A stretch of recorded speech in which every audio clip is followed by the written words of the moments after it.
From AccuWeather.com, this is AccuWeather Daily, a brief host-read article. It's weather news in a nutshell.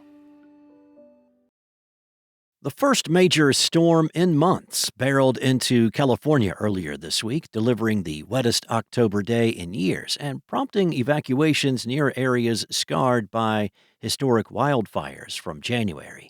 The storm resembled the powerful winter storms that typically hit the West Coast during the middle of the wet season, unleashing widespread rain and mountain snow. Precipitation began on Monday across northern and central California before spreading into southern California on Tuesday. Evacuations had to be ordered for some areas surrounding the Eaton Fire and Palisades Fire burn scars due to the risk of flooding and mudslides. In those areas, the charred vegetation-free ground acts more like pavement than normal soil, resulting in a much higher risk of debris flows and destructive flooding.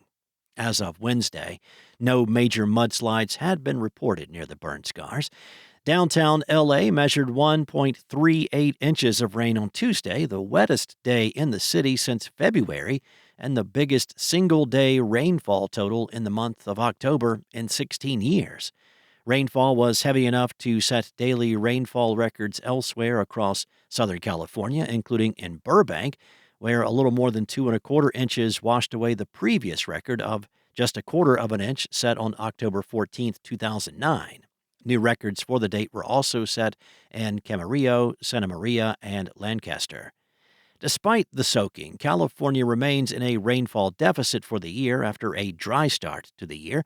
San Diego has received only 76% of its historical average rainfall so far, while San Francisco has measured just 67% of normal through October 14th.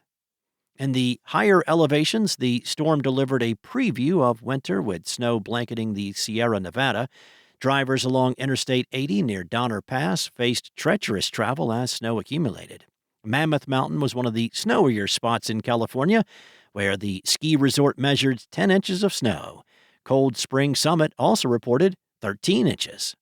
The same storm that brought rain and snow to California is now sweeping eastward, poised to spark severe weather across the central portion of the U.S.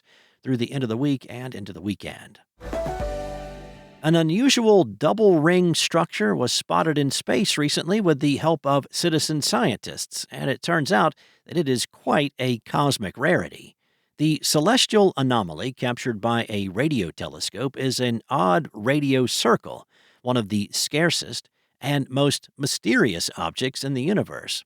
Odd radio circles, also known as ORCs, likely consist of magnetized plasma or charged gas that is strongly influenced by magnetic fields, and are so massive that entire galaxies reside at their centers. Spanning hundreds of thousands of light years, they often reach 10 to 20 times the size of our own Milky Way galaxy. But they are also incredibly faint and usually detectable only through radio light. The newly discovered odd radio circle is the most distant one known to date, located 7.5 billion light years from Earth, and the first discovered by citizen scientists. It's also only the second odd radio circle that has 2 rings. Dr. Ananda Hota said that ORCs are among the most bizarre and beautiful cosmic structures we've ever seen, and they may hold vital clues about how galaxies and black holes go evolve. That's all for now. You can find more regional forecasts and more science-based articles at AccuWeather.com. And for your local forecast at your fingertips, download the AccuWeather app. Enjoy the rest of your day. Be safe. I'll be back tomorrow with more from AccuWeather.